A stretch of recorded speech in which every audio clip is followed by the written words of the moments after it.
The leader of the armed terrorists has published a statement to the world. It turns out the leader is Casper Cohen, the guy who lost his job as chief military officer of Werna after the space weapons scandal. Cohen has executed the 9 kidnapped Greymen, claiming they've manipulated UN and international policy after the Ulysses disaster, so the elite could profit off of other people's misery. He also announced the establishment of an independent Federation of Usia, a nation of Ulysses refugees that runs from the Eastern EU all the way to the Asian Federation. Here's what he said in his statement. 20 years after the Ulysses disaster, our refugees have faced untold pain and suffering. Even now, the fragments of Ulysses still lurk near our planet in the form of near-Earth objects. There is every chance they could rain down upon us again in the future, thus repeating the tragedy of Ulysses. All of mankind must come together now to deal with this crisis. And yet, for the past 20 years, the United Nations has been weakened by the great and powerful nations of the world. To deal with this sad state of affairs, we, the so-called lost generation of young refugees, must create a new order to replace the ailing UN. We must form a new, powerful, united front to save our planet from oblivion. That's the end of it. It's all a bunch of propaganda, of course.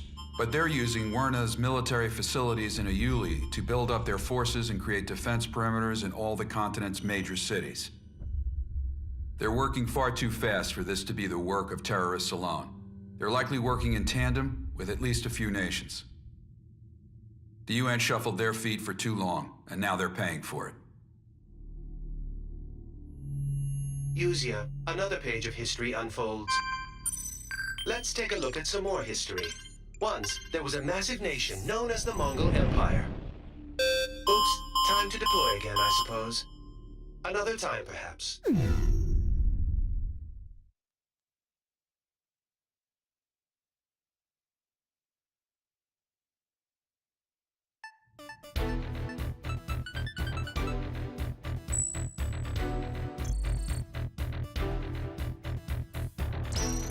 You all here? Good. In order to block the invasion of the so-called Usian army, the UN has decided to stage a large-scale campaign across multiple Eurasian defense perimeters. They'll be conducting simultaneous ops in 2 areas, the Persian Gulf and the Far East. They invited Arrows to be a part of this effort. You'll be departing for Tokyo shortly. The scale of this campaign is massive, encompassing multiple land, sea, and air operations on both sides. It'll be a punishing battle, but if you want to get your name out there, there's no better opportunity to do it. Make sure your aircraft is as battle-ready as you can make it. I want to see us dominating this fight. Dismissed.